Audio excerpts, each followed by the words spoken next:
Woo! Hi, Cowboys, Cowboy fans, Cowboy Nation. How about them Cowboys? Whew, I'm sweating. I should have changed T-shirts before I did this. I'm just going to keep you for a couple of minutes here. Got to get ready for Undisputed tomorrow morning. Unfortunately, I got to get up at 2 a.m. Pacific Coast time here in Los Angeles. Join you 9:30 Eastern time, 6:30 Pacific time on Undisputed on Fox Sports 1, 9:30 to noon Eastern time. Before I spill all my early thoughts on what I just saw as I try to process them, quick cameo from our daughter, quote unquote, our 11th-month-old Maltese, Hazel Bayless. Thank you. She's excited. Thank you. Thank you. Say hi to Facebook. She's excited. She knows Dad is really happy. That was a tough one, wasn't it? Say hi. Say hi. Her mom's saying hi. Ernestine's right here. Thank you. She's a sleepy girl. Okay. Thank you for that, young lady. She was rooting me on. Ernestine was rooting me on. I can't watch with Ernestine. She just can't take me because I'm going out of my mind. But she did run in here on the Bryce Butler play where she thought it was a touchdown. She was watching on the other TV, and her TV's actually like 5 seconds ahead of mine. So she runs in here with the touchdown arms up.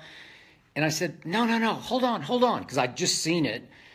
And I said, he got touchdown. She said, no, he didn't. He scored. It looked like the game had broken. And I said, no, he didn't. He didn't score. Honey Badger touched him down. I said, just go back in there. You'll be okay. You'll be okay. It's going to be okay. We just got a ways to go. So she went back. Zeke took over the rest of the game. I was sweating down the stretch because here's what just happened. The exact opposite happened of what we saw again and again and again last year. So now this year, which is a new year, we had to suffer through 42-17 in Denver. We didn't see that happen one time last year, not one time. And now we had to suffer through, you ready for this? Let me get this right. I just wrote it down. Yep. The Arizona Cardinals just ran 75 plays to the Cowboys 45 plays. Think about that. Arizona and Carson Palmer just ran 30 more plays than Dak Prescott's Dak attack that controlled the ball so beautifully all last year just ran in this game at Arizona. I got to tell you up front, the Arizona defense is no joke. It was tough sledding in the desert, so to speak, mixing metaphors.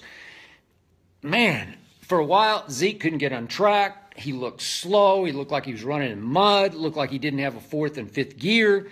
The offensive line was getting whipped up front. But remember, man, when you got, obviously, Patrick Peters on one side, Honey Badger in the slot moving around, and then you got Chandler Jones rushing the passer and Carlos Dansby. And that kid Hassan Reddick is all over the place because he runs like 4.5, the rookie. Man, the more I'm watching, I'm thinking, this is no bargain. You know, I thought it might be a little easier than that, but it was just inch by inch the whole night. And yet Arizona's got a flaw. They're missing two offensive linemen. That Veldier, their right tackle, he just had no chance against DeMarcus Lawrence. And tonight, DeMarcus Lawrence was DeMarcus Lawrence Taylor. DeMarcus Lawrence Taylor. That's what he looked like to me tonight because he just got up under Carson Palmer's chin at will. And once Carson Palmer at age 37 starts to feel a little heat, man, does he not close up and get gun shy and shut down? He loses a little nerve. He loses a lot of accuracy. And they lose their way pretty quickly if you can get pressure on the scarecrow, the stick in the mud that is Carson Palmer. Now, on the other side of the ball, anybody who watches Undisputed knows I love me some Dak Prescott. I loved him from the first game that I carefully watched him, which was the game here in Los Angeles a year ago in the preseason against the Rams on a sort of late Saturday afternoon. Ask our man Eric Dickerson from Undisputed. He was there standing on the sidelines, and all of a sudden, I'm seeing the kid from Mississippi State. I used to love him in Mississippi State when I was on the other show on ESPN that whole year, which was his junior year. I was driving Dak's bandwagon, Mississippi State, and they finally got all the way to Tuscaloosa, and then the bottom fell out. Dak didn't play all that well that game. Then just had a quiet senior year, quiet pre-draft. I'll be the first to say, I wasn't beating the drum for him to get drafted. Fell out of heaven into Jerry Jones' lap. This young man, he's not a kid anymore, at about 6'2", 240, all he does is make plays. He'll make whatever play has to get made. Sometimes he makes it with his arm, sometimes he makes it with his legs, sometimes he just makes it with his guts. And what set the whole tone for the whole night was the first Cowboy touchdown after they fell behind 7-0, and they very nearly fell behind 14-0. I'm not sure they could have come back from that. But obviously there's a holding call on the 14-0 touchdown that Carson Palmer threw on the run over at the flag and the pylon. And then they missed the field goal. And all of a sudden the momentum shifted, but it was, you're going to have to go close the deal. And Dak went and closed the deal by going airborne and basically flipping over a couple of Cardinal defenders into the end zone, almost on his head, narrowly missed that. Just did a flip, basically. Flipped over two defenders into the end zone. It's an all-guts run. I don't recommend it on a routine, regular basis. But it was exactly what this team needed at that moment in that game against that defense, and Dak Prescott did it again. And then he made two more plays with his arm and his legs. So it's arm, legs, and then arm and legs, because they just couldn't really protect him. I don't know. The offensive line mostly got its big golden tails whipped tonight. I got to say it. They got whipped in the run game, and then they couldn't pass block. So when this offense can't control the football, you're going to keep that defense out on the field forever, and it's going to get worn down, and I don't know how it survived. This was the miracle in the desert tonight. Seriously, it's miraculous. But, again, before I finish on Dak, he makes two plays where he bolts the pocket, beats the rush. He's got somebody bearing down on him both times, and he whips it across his body with velocity and accuracy. And he threw two ropes where I'm just like, good Lord, have mercy, to Bryce Butler. Bryce Butler's a stud now, underutilized, underestimated, underrated. Bryce Butler once upon a time got signed by here in Los Angeles by USC. He's about 6'3", 215-ish, and he can run 4.5. He might even be faster than that. He might be in the 4.4 range because he can fly. The Raiders loved him and had him for a while, and then Dallas, remember, acquired him some weird, sort of obscure trade. But he's their deep threat now. Terrence Williams has still got a bad ankle, made a couple of nice plays tonight, but hey, Bryce Butler, those are two huge plays, but the guy who made the plays is number 4. Legs and arm. Wow, he just made a few plays. I think he was only like 13 of 18 tonight, but did he not? And how many, what they need to do more of, and I don't want to get him too beat up, but he's 240 pounds. But when they run their read option and everybody's just crashing down on 21, just pull it back, take it right off tackle, get your 7 yards, get down. He did that late in the game. It was a big play, big first down play that got him 2nd and 3, and all of a sudden the floodgates open and it went Zeke, Zeke, Zeke, and finally Zeke could eat. Eat, Zeke, eat. But it took a long time to get to that point when they finally just wore down the front 7 of that Arizona defense. But speaking of defense, I don't know how Rod Marinelli does it. He's a real wizard, man. 68 years of age. He's sort of the unofficial star of pretty much a starless defensive unit. But just remember this. You go in without Nolan Carroll. I'm not the biggest Nolan Carroll guy, but he started 54 games for the Philadelphia Eagles. He gets it. He knows it. He's a solid zone corner, and you don't have him. And the kid who flashed in training camp, the kid I love just on his energy, his just sort of his spirit is Awuzie, and I think he tore his hamstring. I don't even know if he'll be back the rest of the year. And the guy who had the best camp of the linebackers, again, Sean Lee's like in another league, but with Anthony Hitchens, he's gone for like, I don't know, maybe 8 games or so. So they just don't have anything. And yet I said before, I'm sorry, the day after the draft, Jordan Lewis can play. I loved him at Michigan, and I said they stole him in the 3rd round. He had a domestic abuse case hanging over his head. He got cleared. But he pulled his hamstring and missed the whole training camp, missed all the preseason games, and missed the opener against the Giants. But he's a late 1st-round pick they got in the 3rd round. And tonight, he played like a late 1st-round draft, just like I said, on Undisputed. Again, you can see us tomorrow. I'm going to go at it with that Cowboy hater, Shannon Sharp. Ugh, can't wait for this. How about them Cowboys? Shannon Sharp. I'll be there bright and early. It'll be 6:30 here Pacific time, 9:30 Eastern time. And I hope to see you because I'm going to see Mr. Sharp. Because the Cowboys were not very sharp, but they just held it together on defense. And again, flipping the script from last year when the Dak attack kept going, 12 plays, 80 yards, ball control. Every game seemed like it was 36 minutes to 24 minutes in favor of the Dallas Cowboys offense. And guess what it was tonight? It was flipping the script. It was 36 minutes for Carson Palmer's offense to 24 for Dak's offense. I don't know. It just seemed like it was hot in the desert. I know it was indoors, but just a sweat bath in there. Sean Lee got cramps. That wasn't fake at the end. He wasn't trying to kill the clock because it didn't really help Dallas. He just got cramps because they're all losing fluids. I think Skandrick had to go in for an IV. But you got Orlando Skandrick trying to play with a broken hand, and at least twice tonight, the broken hand haunted him on plays where he could have made plays on the ball. The nice catch by Larry Fitzgerald. Skandrick's there. He's going to intercept the ball, but he's playing with a broken left hand. So he goes up, and he's got one paw, and Larry Fitzgerald knows he's got a broken hand, so Fitz just goes up and snatches it because there's no real resistance at the high point of the ball. And there's another play where Skandrick just can't play the ball in the air. It's just sad to watch, but I'm happy he's out there, and for a while it looked like he was hurt. I think it was just a bad cramp.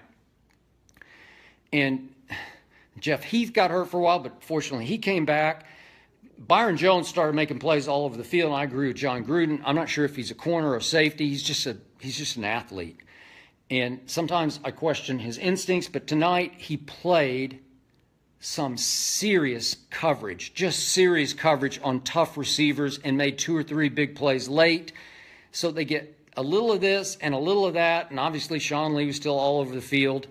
And then you've got Malik busting up the gut, and Mayowa was coming off one side, and DeMarcus Lawrence Taylor was blasting off the left side.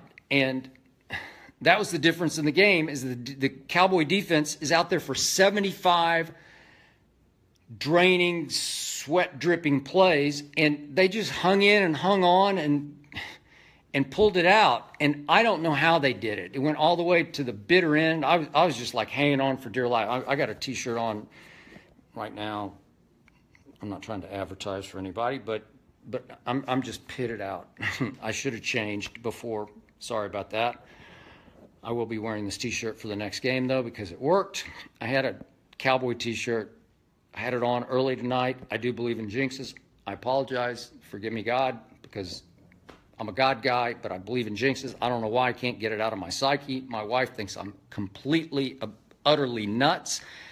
And I do all kinds of weird stuff during the game. I found a position tonight where I sat with my hands behind my head.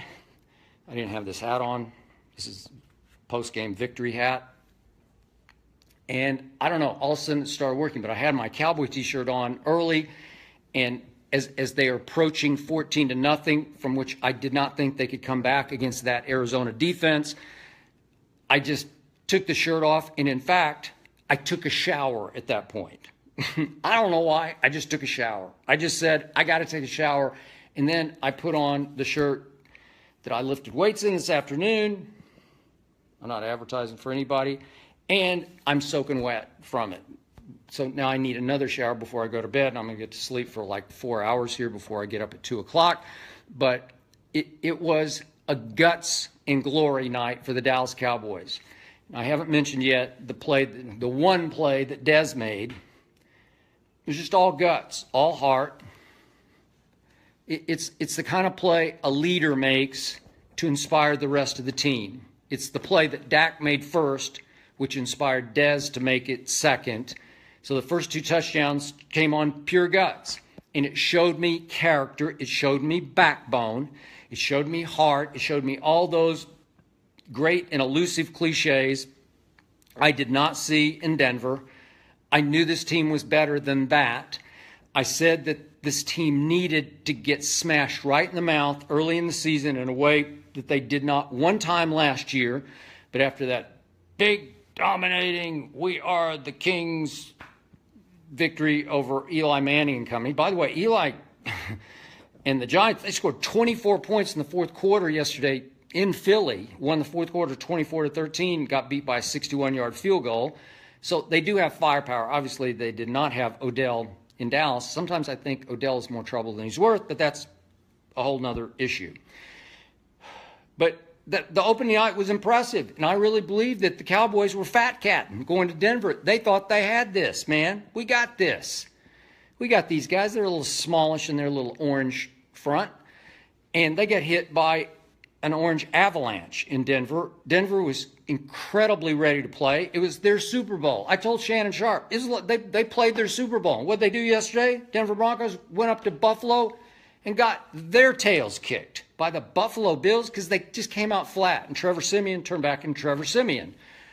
The Cowboys turned him into Joe Montana, or at least into Dak Prescott. And I still say Dak didn't play that poorly at Denver because, seriously, the 2 interceptions were not his fault. The first one was clearly Dez's fault, and the last one that went 103 yards the other way, Dez ran either he didn't run the route right, but Dak doesn't make a throw like that. He threw it where he thought Dez was going to be, and Dez wasn't there, but Aqib Talib was, and that was the end of that deal.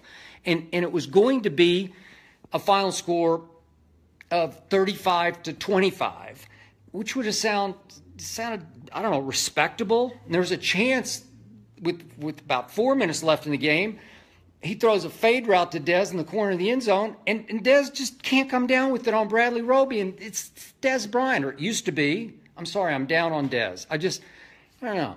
Talk about running in the mud. He's just lost a lot of quickness and speed, just a whole step of quickness and speed that he used to have, and now he doesn't go up with confidence to snatch the ball at its high point the way he did with Tony Romo. He and Dak just don't have quite that wavelength. And Dak was forcing the ball to him at Denver because the read said, Dez, 88, 88, 88. He's single covered the whole time. But what should you do? You should throw it to 88. But he couldn't go win a ball. And so 2 interceptions aren't his fault. And then, obviously, Jason Witten had a big game, but he also cold dropped a touchdown pass right in his hands. So there's 2 more touchdowns that Dak Prescott should have had at Denver, and it would have felt not so bad. Do I think they could have won? I don't, but it could have been respectably close. So they got taught a big lesson. They got embarrassed. They got humiliated. They got devastated. They got rocked. They got left for dead. And obviously Ezekiel didn't hustle. And again, I'm going to say it one more time. He's running a downfield pass route past the route that Dez Bryant. He was the clear out route, although one of these days he's going to get deep on one of those, and he can catch it. And how many times in his life has he ever run a downfield pass route past the point of the interception where he had to turn around and stop and watch a DB with a head start, head of steam going the other way with a pass that went right through Dez Bryant's hands right to Chris Harris Jr., who ran it back to the 20. I'm not defending him. You can't stop and put your hands on your hip, but do I want him just to gut check it and go after him? I don't care. It doesn't bother me. In the last play of the game, the 103-yard return, Zeke dealt a hellacious leg-cutting block. He just took the legs right out from under the blitzing linebacker of the Broncos, and he wound up on his back with the linebacker draped over him. And so you're supposed to fight your way out from under and go chase Aqib Talib, who's got a head start, and he's already at the 30. I don't know. Whatever. lesson learned. On to the next game. It took Zeke a while to get on track. He wound up with 80 yards. Offense sputtered. Offensive line sputtered. But they won the football game in a tough place to win, in a Monday night game, a very loud crowd against an underrated defense. Man, I'm just looking around. It's just player on that defense. And on offense, they have weapons. They just don't have David Johnson, and they're down a couple of members of the offensive line. Is it scary? Well, what scares me the most is they're just not – they're so not healthy, the Cowboys on defense. I don't know how they survived it. You want to talk about some tired young men on that plane going home tonight, some dehydrated defenders? My God. They hung in. They hung on. I was highly impressed by this. It's exactly the kind of all guts and finally glory game that gets you back on track. The Rams are dangerous. We saw what they were doing, what was it, last Thursday night? I was impressed with the Rams, man. They can do some stuff. They got firepower on both sides of the ball. They will be no pushover. But again, a game you should be able to win at home. And then here we go. Guess who? Aaron Rodgers, back in Jerry world. Back to the scene of the crime. What was it, like 3rd and forever? Throw to Jared Cook. I thought it was just pitch and catch. Byron Jones got lost. They're playing prevent. Again, if they could get the Rams just under their belt, no walk in the park, then you get to, 3-1. Then you see what you got against Green Bay. Green Bay's not a whole lot better on defense than Dallas is, so then we would see, wouldn't we? I think Zeke is going to stay eligible the whole year. I've said that from the start. I think I was ahead of that curve. So I'm a happy Cowboy camper tonight. How about them Cowboys?